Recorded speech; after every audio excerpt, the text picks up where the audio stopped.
PR. Promoting dialogue.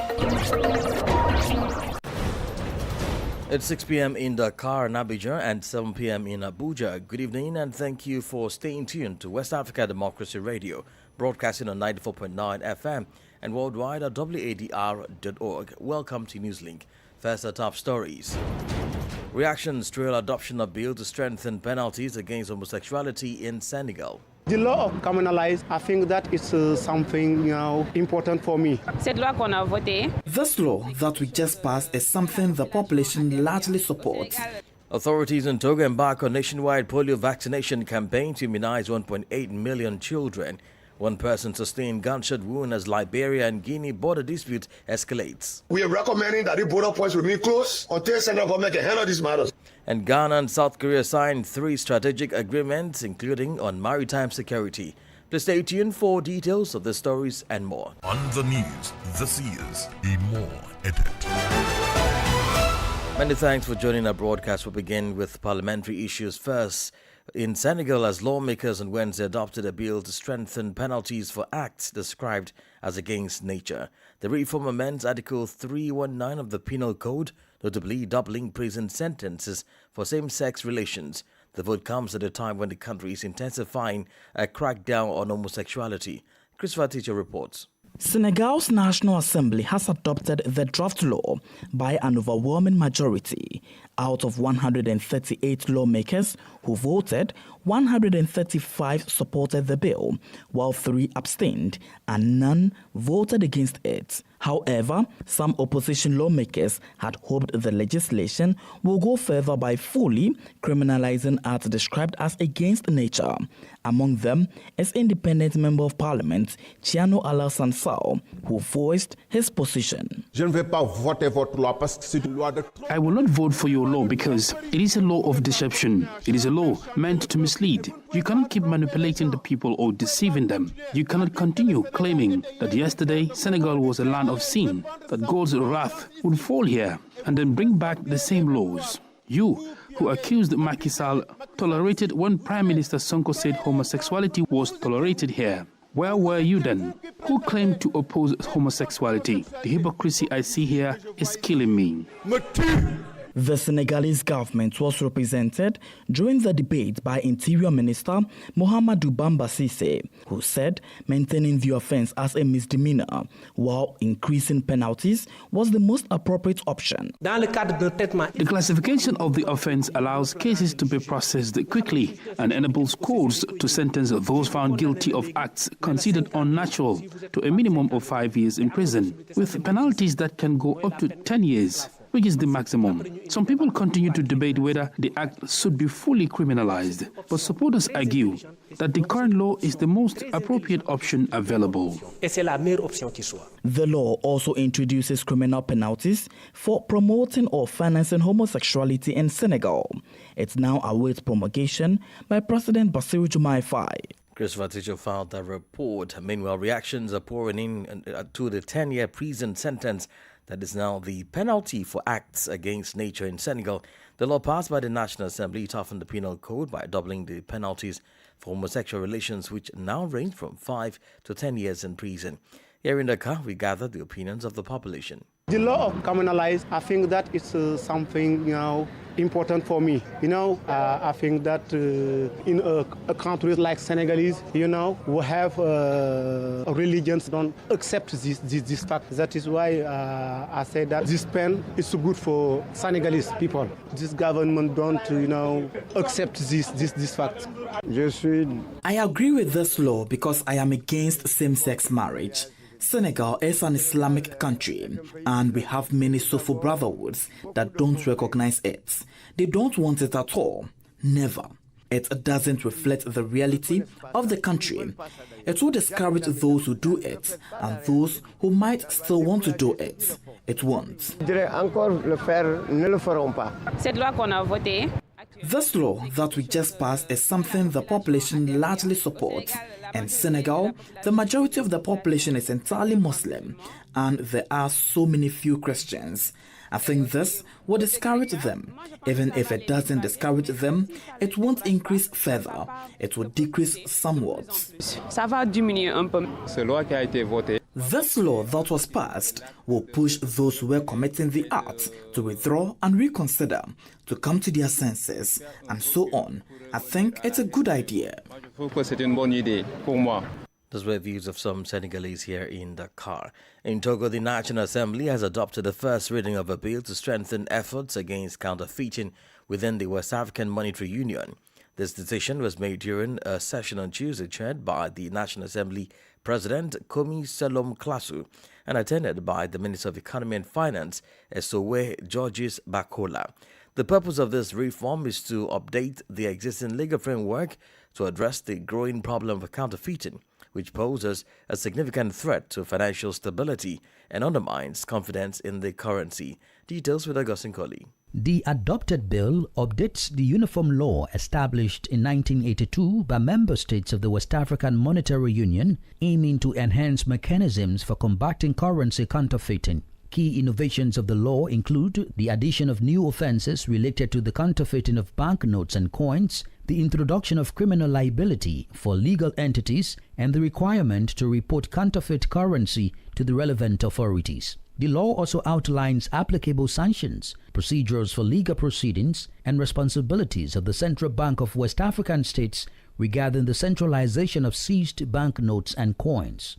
Acholi Akliso, President of the Parliamentary Group Union for the Republic, emphasized that money is a fundamental pillar of economic confidence, reflecting the value of citizens' work and savings. Additionally, the Togolese Minister of Finance says the new legislation will strengthen cooperation among member states of the West African Economic and Monetary Union in combating criminal networks involved in currency counterfeiting.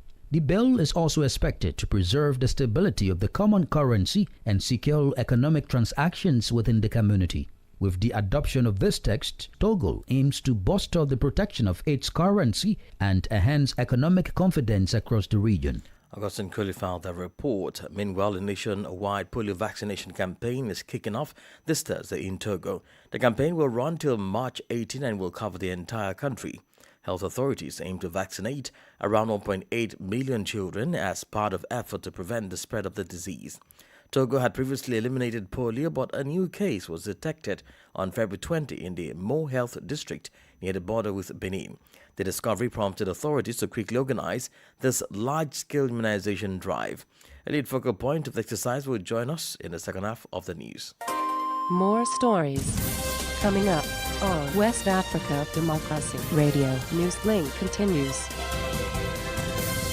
Elsewhere in the central Sahel region, particularly in Mali, the authorities continue to intensify the fight against illegal gold mining. The Council of Ministers adopted draft laws on Wednesday establishing a special mines brigade. Ultimately, the brigade must strengthen the security of gold mining and quarry sites. More details with Usman Umar. The newly established Mines Brigade will be endowed with judicial police powers.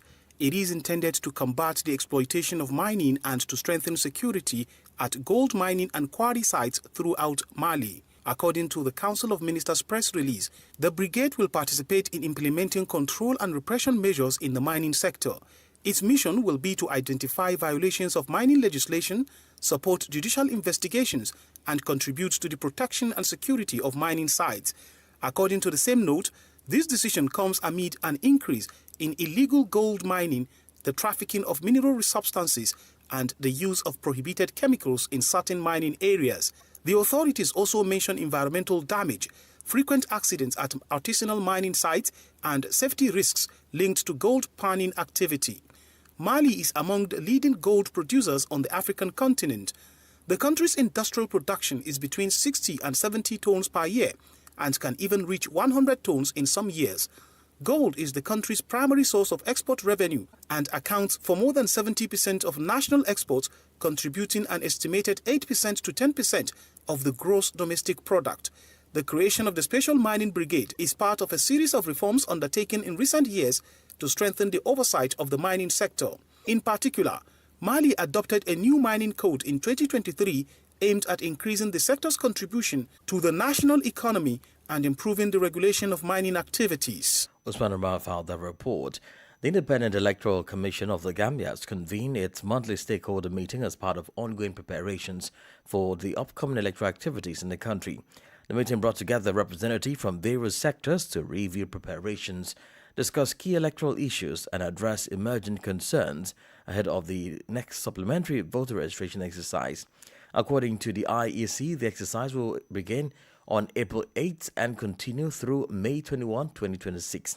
However, one of the issues highlighted during the discussion was the attestation requirement in the voter registration process. Let's join our Banjo correspondent Sagdana Mendy for the report. Participants say the attestation requirement for voter registration can sometimes be unfair and may create difficulties for people trying to register. They know that during almost every election cycle, there are complaints that village heads, known as alcalos, issue attestations to individuals who may not meet the eligibility criteria. One of the participants, Lamin Mane, shared his concerns. How do you have the alcalo of a main area, Serekunda, Lachikunda, Bundu, whatever, know all the people in there? It's not possible. So the attestations are inherently problematic. Responding to the issue, the chairman of the Independent Electoral Commission, Joseph Colley, said applicants who present valid documents would be registered without difficulty. If any applicant comes with a valid document, whether it's attestation, whether it's passport, whether it's ID card or it's birth certificate, we don't have right to question but to register. Another concern raised was about gender representation, as only one woman was among the principal officers presented by the commission. The issue prompted questions about gender balance within the commission's leadership, an issue Chairman Colley addressed. We have only one female, yes, as principal, but we're working. We've not announced the others. The principal executive officers are there, but we also have their assistants. The supplementary voter registration exercise aims to allow newly eligible voters as well as Gambians who missed the 2021 registration to be included in the national voter registration. The Commission says about 100 registration teams made up of more than 400 personnel will be deployed across the country to carry out the exercise. With the 2026 elections approaching, eligible citizens are being encouraged to register. For Newslink on West Africa Democracy Radio, I am Sangana Mendy reporting from Banjul. Meanwhile, tensions along the Liberia-Guinea border escalated on Wednesday after a Liberian citizen was reportedly shot by Guinean troops during a confrontation. The incident follows renewed territorial disputes between the two neighboring countries, raising concerns about stability in the Mano River Union region. Guinea is claiming ownership of a piece of land on Liberian territory near the Solumba port of entry in Lofa County.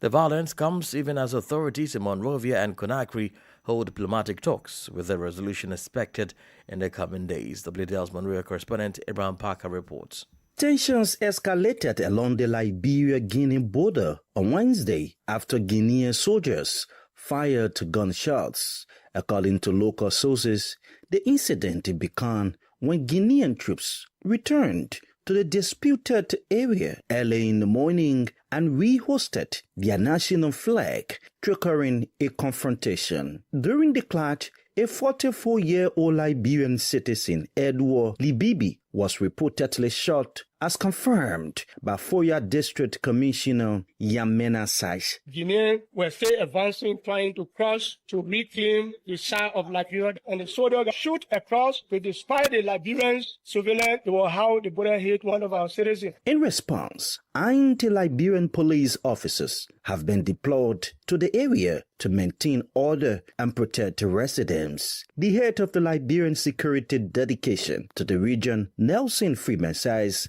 discussions are underway, including the possibility of closing the border with Guinea until the situation is resolved. Now, while we're here, sanity is maintained to this border. As a matter of fact, we are consulting central government. We are recommending that the border points remain closed until central government can handle these matters. Meanwhile, some political analysts in Liberia have criticized the delay in deploying state security forces, calling on the government to take a firmer democratic stance with Guinea. You should have securities at those different points because you know that those are vulnerable openings. You put your citizens at risk. Some people are running, and that should not be happening in this time and age. The Liberian government is urging residents to remain calm, saying talks are ongoing with the Guinean authorities to find a peaceful resolution to the border dispute. For Newslink on WADR, Abraham Parker, Monrovia.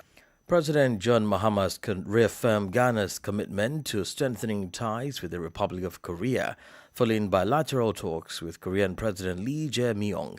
The meeting ended with the signing of 3 memoranda of understanding focused on maritime security, climate change cooperation, and digital technology. The agreements mark a significant step in deepening cooperation between the two countries. WDL's Accra correspondent Nadi Tete reports. The meeting reaffirmed the long-standing partnership between Ghana and South Korea, built on shared democratic values, respect for human rights, and cooperation on global issues. President Mahama noted that both countries have continued to work closely in multilateral institutions such as the United Nations, often advancing similar positions on international matters. The president also highlighted expanding cooperation in agriculture and agribusiness through initiatives supported by the Korea International Cooperation Agency, KOICA. Our cooperation with KOICA has been very important, especially in relation to the increase in rice production, the K-Rice Belts project. We're looking forward to the availability of the high-yielding rice varieties so that we can increase rice consumption because we want to reduce the amount of rice we import. President Mahama further indicated that Ghana is looking forward to signing a visa waiver agreement with the Republic of Korea for holders of diplomatic and official passports. This will make it easier for exchanges between our two countries. He also pointed to opportunities for increased trade and investment through the Africa Continental Free Trade Area, whose secretariat is based in Accra, positioning Ghana as a gateway for businesses seeking access to the wider African market. For WDR, Nadidi Tete, Accra. You're listening to Newslink on West Africa Democracy Radio, broadcasting on 94.9 FM and online at wadr.org. Here is a reminder of our top stories. Reactions trail adoption of bill to strengthen penalties against homosexuality in Senegal. Authorities in Togo embarked on a nationwide polio vaccination campaign to immunize 1.8 million children. One person sustains gunshot wound as Liberia-Guinea border dispute escalates. Ghana and South Korea signed 3 strategic agreements, including on maritime security. Still ahead, we do have the guest interview and sports news. Please stay with us. West Africa Democracy Radio. It's you speaking. Don't forget, we are streaming live on wadr.org. You can also follow live streamings on YouTube and Facebook. Nigeria's federal government has begun implementing a new national policy aimed at improving the safety of cosmetic products used across the country. Authorities say the initiative is designed to address growing health concerns linked to toxic substances found in some beauty products. Our Abuja correspondent Echin Sasichu reports. The federal government has commenced the implementation of the National Policy on Cosmetics Safety and Health in a move to strengthen regulation within Nigeria's cosmetics industry. The policy, which will run over a 5-year period, is aimed at sanitizing the sector and addressing health risks associated with harmful substances found in some cosmetic products. Officials say the initiative will improve regulation of cosmetic production and distribution, ensure proper product labeling, and increase public awareness of the dangers posed by unsafe cosmetic products. The program also brings together several government agencies and partners, including the National Agency for Food and Drug Administration and Control, the Federal Ministry of Environment, the Nigeria Customs Service, the Lagos State Ministry of Health, the World Health Organization, and other development partners. Authorities warn that individuals and companies that fail to comply with the new standards will face sanctions as part of efforts to protect public health. For WADR, Yechinu Sasitu reporting. Still on health matter, a new report reveals a staggering loss of billions of dollars in Africa due to breast cancer. The survey conducted by We4 Institute focused on HER2 plus breast cancer and covered the period between 2017 and 2023. At a presentation on Wednesday in Nairobi commemorating the 2026 African Breast Day, the conference learned that 7 countries on the continent accounted for much of the loss. As Abdullah reports, journalists from 9 African countries, as well as policymakers, economists and health experts gathered around the theme Health is Wealth.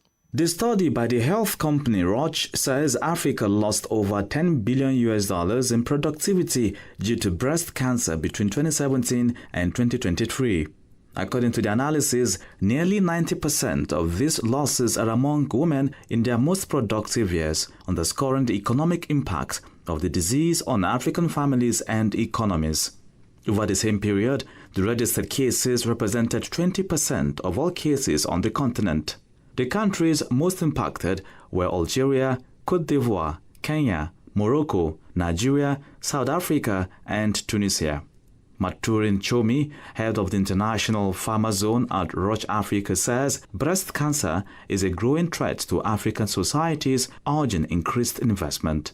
Chomi notes that every dollar invested in innovative cancer treatments can generate up to $12 in economic benefits, restore women's productivity, and enable them to work longer in good health.